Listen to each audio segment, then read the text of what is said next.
For decades, Class AB amplification has been the quiet backbone of high fidelity sound. It's the design behind countless stereo amplifiers, home theater receivers, and studio power amps. Reliable, well understood, and capable of excellent sound.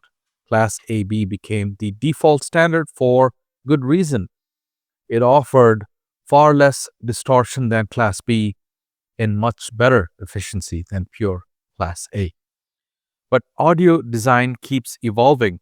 In recent years, two related amplifier topologies, Class G and Class H, have started appearing in products from Arcam, Benchmark, and others. They build directly on Class AB's analog foundation but use smarter adaptive power supply technologies to deliver the same sonic quality with far greater efficiency and less heat. In this video, we'll look at how these designs work, what makes them different, and why they may represent the most practical path forward for high performance audio. And all of this explained in simple words, no jargon. To understand why Class G and Class H exist, it helps to revisit how Class AB solved a problem that earlier amplifier designs struggled with. Class A was the original ideal. In a Class A circuit, each output transistor conducts the full 360 degrees of the waveform. Because the devices never turn off, there is no hand-off distortion at the zero crossing point of the signal. The sound can be exceptionally clean and natural, but at a steep cost in efficiency. Even with no music playing, a Class AB amp continues to draw large amounts of current and dissipate it as heat. Typical efficiency is only around 25%, which is why Class A amplifiers are heavy, hot, and power hungry. Class B attempted to fix that inefficiency. It uses two transistors in a push-pull configuration. One handles the positive half of the waveform and the other the negative. In theory, this improves efficiency to nearly 78%, though real-world figures are closer to 60 to 70%. The trade-off is that brief moment where one device hands the signal to the other. That transition introduces crossover distortion, a small discontinuity that's very audible in sensitive systems. Class AB struck a practical middle ground by applying a small standing bias current to each transistor. Both devices remain slightly on around the crossover region. This overlap smooths the transition, reducing the distortion to levels that are virtually inaudible while preserving most of Class B's efficiency.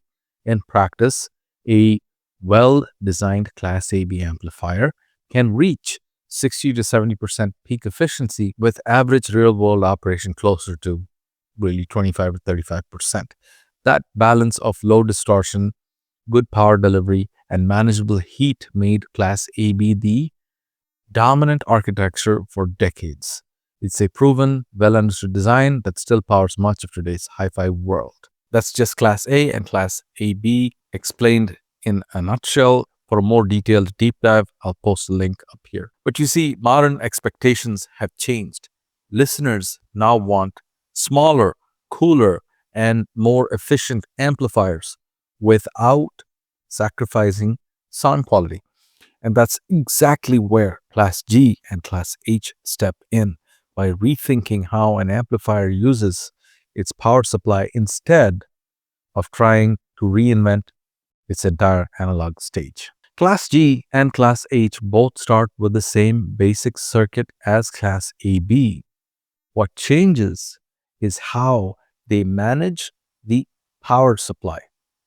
Instead of running on one fixed voltage rail all the time, they adapt that voltage to the music signal, using only as much energy as the moment requires. This single idea dramatically improves efficiency and heat management while keeping the familiar sound character of linear amplification. Class G takes a stepped approach. It uses two or more fixed voltage rails at different levels. For example, a low voltage rail for moderate listening levels and a higher one for musical peaks. When the output signal stays within the low rail range, the amplifier draws power from only that source, operating cooler and more efficiently. As soon as the signal approaches the rail limit, a sensing circuit preemptively switches to the higher rail, allowing clean delivery of additional headroom. Once the peak passes, the circuit switches back down. Because the changeover happens through fast electronic switches such as MOSFETs or diodes, the transition is seamless and inaudible.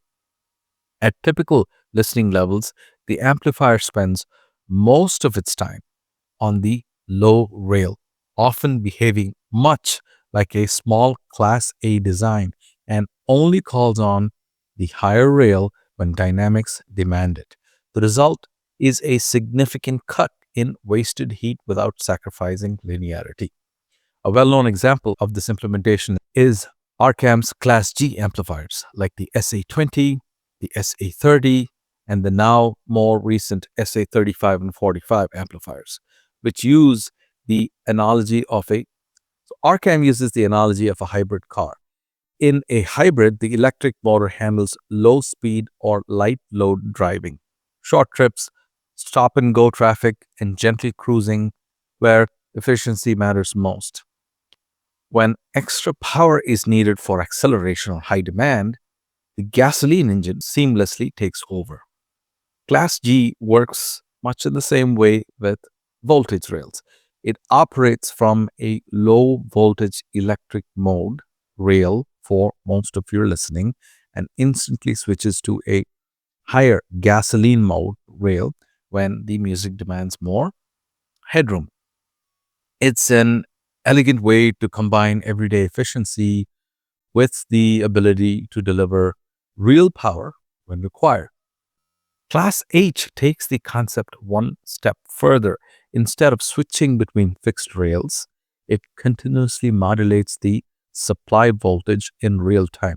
The circuit tracks the input waveform, so the supply rails remain just a few volts above the instantaneous output. That means the output transistors always operate in their most efficient region with minimal excess voltage drop in heat. This rail tracking behavior can be thought of as a continuously variable version of Class G, a finer, more precise control of the same idea. Because the voltage follows the signal, efficiency improves further, approaching that of modern Class D amplifiers while keeping the sonic characteristics of a traditional linear stage amplifier. A standout example is the benchmark AHB2 power amp, which combines a Class H-like tracking supply with THX achromatic audio amplifier AAA feed-forward error correction. This design minimizes both crossover and switching artifacts, achieving distortion and noise levels typically THD plus N well below 120 decibels and a signal to noise ratio around 132 dB A-weighted. Despite its compact size, it delivers high power output while staying remarkably cool. A quick note on feed-forward error correction. Feed-forward systems detect the small errors an amplifier stage will create and inject an equal and opposite signal in real time to cancel them. It's a proactive approach that dramatically lowers distortion and noise without the instability of heavy feedback. This technique used in THX AAA architecture deserves a deep dive of its own, and it'll likely be the focus of another upcoming video. But back to this topic. In short, Class G uses stepped voltage rails, efficient, practical, and ideal for moderate to high power designs. Class H uses continuously tracking rails, even more efficient and even more precise, suited to high performance or professional applications. Both remain fundamentally Class A at their core, but add an intelligent power supply layer that lets them deliver more power, less heat, and higher fidelity in the same physical space. They show that linear amplification can evolve not by abandoning analog principles, but by using smarter energy management. So now that we understand how Class G and Class H manage their power, let's look at what those changes mean in practical use. The differences show up most clearly in three areas: efficiency and heat, power delivery, and sound quality. Let's address efficiency and heat first. A traditional Class AB amplifier always runs its output stage on fixed supply rails. Even when the music is quiet, each output device draws a standing bias current to keep the crossover distortion low. That current becomes heat, which is why many AB amplifiers feel warm even at idle. In typical listening conditions, their overall efficiency can fall to 25 to 35%. Class G and Class H improve this by adjusting the rail voltage to match demand. When the signal level is low, the transistors drop less voltage and waste far less power. Heat sinks can be smaller, chassis is cooler, and reliability is higher. This isn't a small refinement, it's a major practical advantage. A 200-watt Class G design can occupy the same space and run cooler than a 100-watt Class AB equivalent. Now for power delivery. Music is dynamic, quiet passages followed by sudden peaks. A fixed rail amplifier must be sized for the maximum expected voltage and current, even if those peaks occur only occasionally. That means it's burning energy continuously just to be ready for a moment that might never come. Class G and Class H handle these demands more intelligently. In Class G, the amplifier operates mostly on its low voltage rail and switches to a higher rail only for those short bursts of energy. In Class H, the rail voltage rises smoothly with the signal itself, so the output stage is always operating to its optimal efficiency point. Because the rails respond instantly, these amplifiers maintain full headroom for transients without the power supply sag that can appear in some conventional designs. Now, what is sag and why does it matter? In a typical Class AB amplifier, the power rails are fixed and fed by large capacitors and a transformer. When a track suddenly demands a lot of current, say a deep kick drum hit or a low frequency surge, the stored voltage in those capacitors momentarily drops as energy is drawn faster than it can be replenished. This short term dip is known as power supply sag. When it happens, the amplifier has slightly less voltage headroom to reproduce peaks, which can make bass transients lose definition or cause brief compression before the supply recovers. Class G and H designs greatly reduce this effect because they distribute the load dynamically, using lower rails most of the time and higher rails only when needed. The supply components aren't under constant stress. In Class H, where the rails track the waveform in real time, the system effectively keeps a moving voltage reserve that follows the music, minimizing voltage dips under sudden demand. The result is a more stable output power, firmer low end control, and consistent dynamics even during heavy musical peaks. Because of the stability, these amplifiers maintain their composure at higher playback levels. Bass remains tight, imaging stays steady, and the sound doesn't flatten out when the music gets energetic. Now, as for sound quality, this is where some skepticism usually appears. If the power rails are moving or switching, doesn't that add distortion?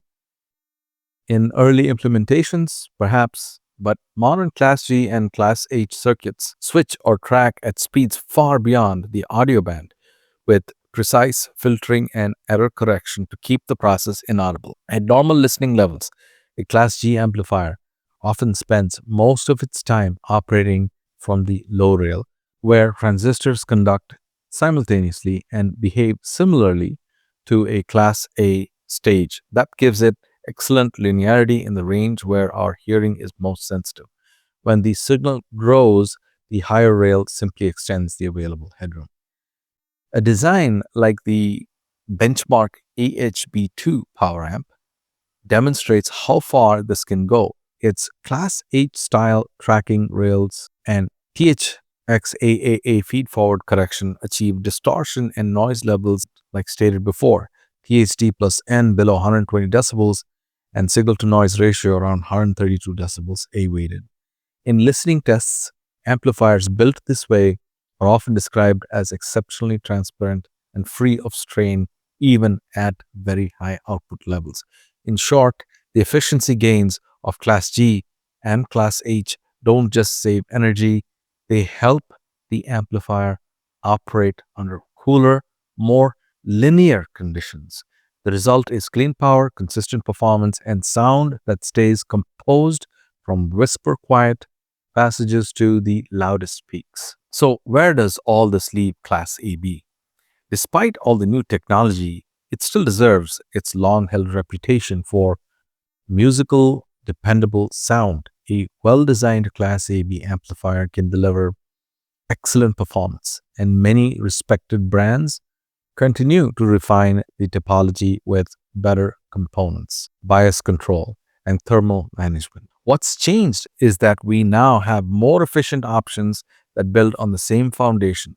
Class G and Class H take the linear performance of AB and make it smarter. By controlling the supply rails dynamically, they waste less power and heat and maintain greater voltage stability under load. That translates into lighter, cooler amplifiers that can deliver more power without compromising sound quality. So rather than replacing Class AB, these newer approaches represent the next stage of its evolution. Proof that linear amplification can adapt to modern expectations of efficiency and sustainability. They show that we can keep the smooth, low distortion character listeners love while bringing design practices in line with today's energy standards and compact form factors. Class G offers a practical balance for home and studio systems, while Class H pushes the envelope for precision and efficiency in professional or measurement grade applications. The takeaway here isn't that one topology is right and another wrong. It's about choosing the design that best suits your needs. If you value simplicity and a traditional design philosophy, a well executed Class AB amplifier remains an excellent choice. If you want the same sonic transparency with cooler operation and greater headroom in a smaller package, Class G or Class H designs are worth exploring. And beyond these linear designs lies a completely different philosophy, Class D. Instead of varying supply rails, Class D amplifiers switch their output devices fully on and off at very high frequencies, using pulse width modulation to reconstruct the audio signal. This approach can achieve efficiencies above 90%, making it ideal for compact high power systems. It's a radically different method that invites its own set of questions about noise, distortion, and sonic character. For those curious, stay tuned for a detailed exploration of Class D technology in the works for an upcoming video. This kind of deep dive is designed to help you gain clearer insight into audio technology so you can make smarter buying decisions. On your screen, check out the videos on how to calculate amplifier power you really need and how to read amp specs without the confusion. Thanks for watching, and don't forget to subscribe for more easy to follow audio explanations.